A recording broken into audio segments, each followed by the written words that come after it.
Well, good morning. Yes, it's me, Kenny Polcari, your host of the party, and today is Thursday, September 28, 2023, and there's only 2 trading days left in the quarter, today and tomorrow, and oh, there is so much going on. And what are the things that you need to know? Well, the algos continue to push stocks to test lower levels and to test a key technical levels.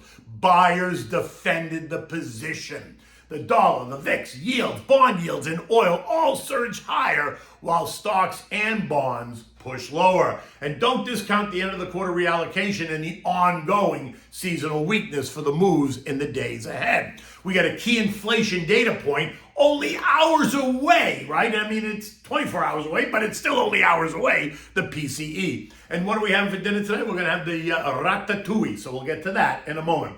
And so this morning, yesterday was Kenny Loggins. This morning it's Carol King, right? I feel the earth move under my feet and the sky's tumbling down, right? And my heart starts trembling whenever you're around. And whoever that is, that's any Fed member, because they're creating all kinds of angst in the market. As Minneapolis' Neely Kashkari talks really out of both ends, right? The other day he reiterated that he sees potentially multiple more rate hikes. And then yesterday he said that the potential U.S. government shutdown and the effects of the UAW strike may slow the economy enough, requiring less aggressive moves from the Fed. Not just a slap in the face. I mean, it's exhausting. And by the way, these are supposed to be the smartest guys in the room. Just saying. Okay, look.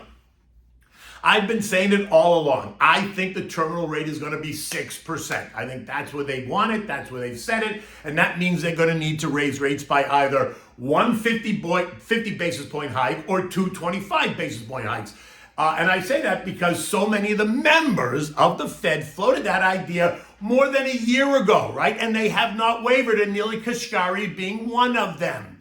And now that the Fed has paused, even as the data suggested otherwise, now they have to delicately try to redefine the narrative in the situation, recognizing that inflation is not only dead, but it's very much alive, and it's about to potentially move higher.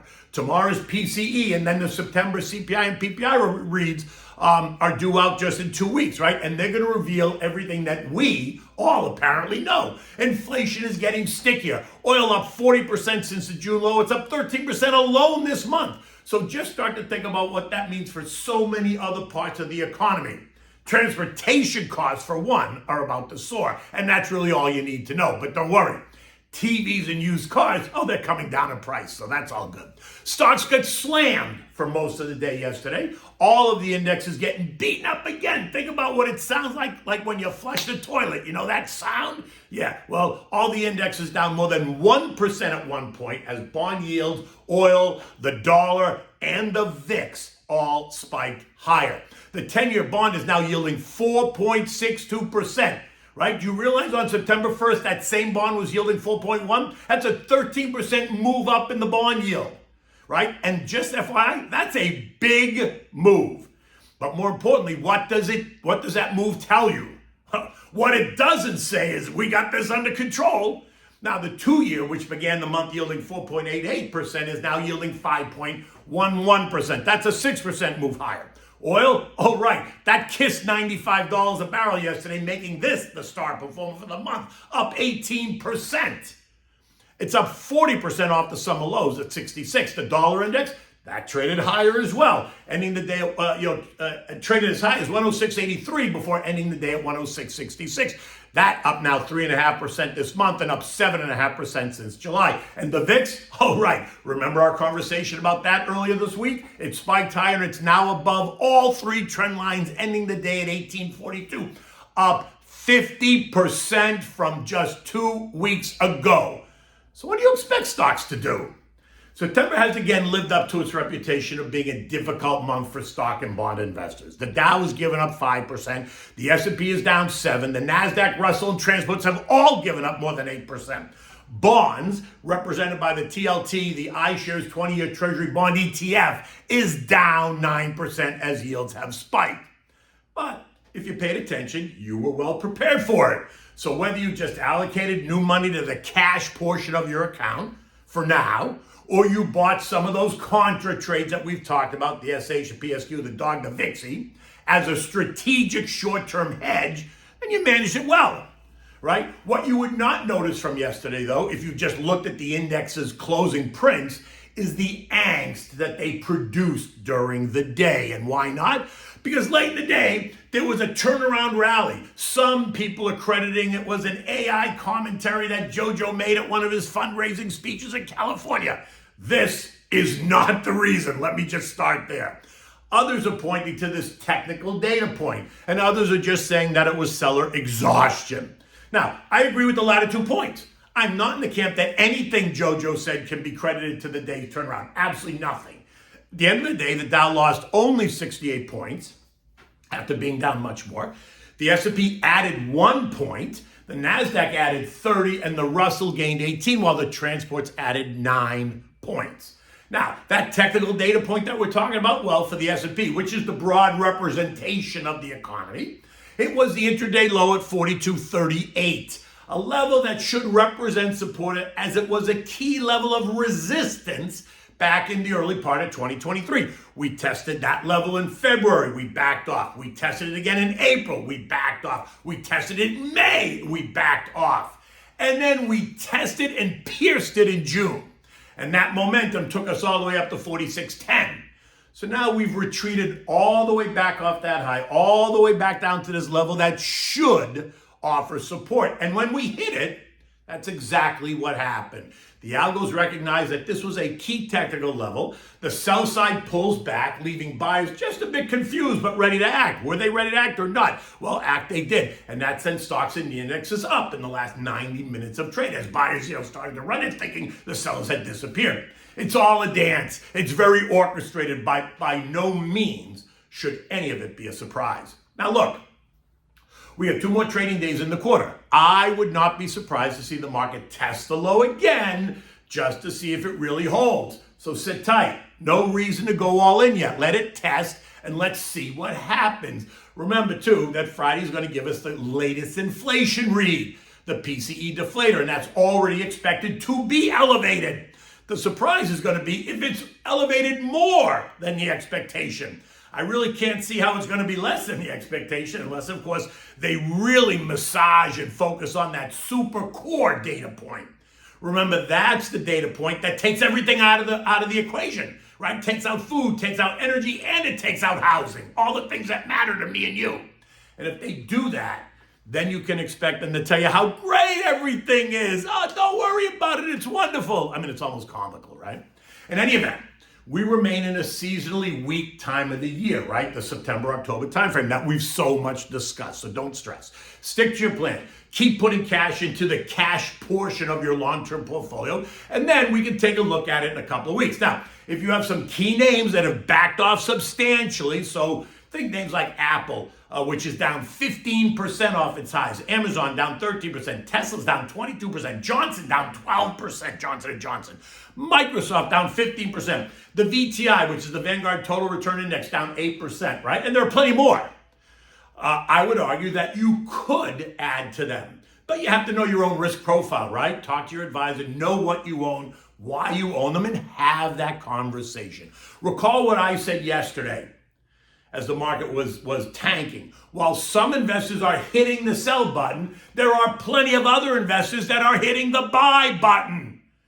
These are those that there are those that see darkness, those are the sellers, while there are those that are looking through that to see the light, and those would be the buyers. Okay, so where did we see the late day strength? Well, we saw it in industrials, tech, communications, and energy, which, by the way, was up 2.5% on the day. Of course it was. Did you see what happened to oil?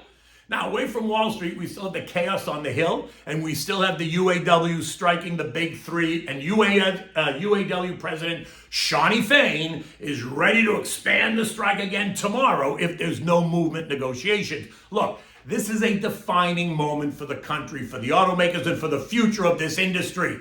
If the big three accept anything close to the deal that UAW President Shawnee Fain has put on the table, they can all kiss their ass goodbye, right? On the other side is the political pressure being put on them by JoJo, by the press secretary, KJP, by Senators Schumer and Sanders and Warren, right? That's all coming down the bear. Tuesday's 12-minute appearance by JoJo, which was a first for an American president joining the picket line of a striking UAW worker, was nothing short of pandering to the union as he begs for their support for his waning 2024 presidential campaign. The interesting thing here is what's going to happen when JoJo is no longer the Democratic candidate in November of 2024. Look, the math is kind of simple. If the UAW proposal moves forward, it would implode the big three business models, unless, of course, they just hike car prices to make this work. Well, car prices are going up anyway, so I guess that's a moot point, right? We're going to end up paying more for cars anyway, no matter what happens. But more pressure, but what it will do is it's going to put more pressure and hand over the reins to car companies like Tesla and Rivian and other automakers coming out of Europe and Japan who are ready to go after the masses of consumers who are loyal to GM, Stellantis, and Ford. Eco data today includes the final second quarter GDP expected to be up 2.2%. Pending home sales down 1% month over month, down 13% year over year. An initial jobless claims of 215,000, which would be up 14,000 over last week. U.S. futures are trying to do something this morning, but I'm not really sure what, right? They're just churning. The Dow's up 25, the S&P's only up 1, the Nasdaq's down 10, and the Russell's flat. There's nothing new today that's going to change the narrative. So expect more churn as we move into the end of the month. Remember, tomorrow is that end of the marketing period, so I expect more volatility going into today and tomorrow as we have that last minute shift. European markets are struggling to move higher. There's no new data points today, so for them, it's also just more churn as we move into the end of the quarter. The S&P ended the day at 4274 yesterday. It was up 1 point.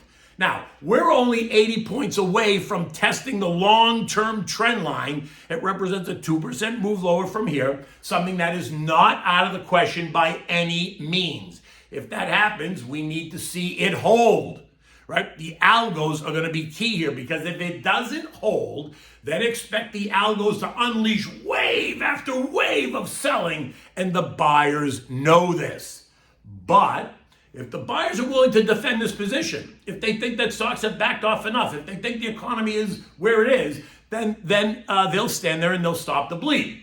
And that will, and what that will do is drive the larger narrative around the macroeconomic data, specifically what the PCE, the CPI, and the PPI reports are going to reveal about inflation, and then what the Fed says around that narrative. Will they admit that maybe they made a boo-boo when they told us that they had it under control? I mean, do we need them to admit it, or do we understand that? Remember, good stocks get arbitrarily dislocated because asset managers and retail investors use them as ATMs, withdrawing cash as needed. And that's where you're going to find some great opportunities in this environment.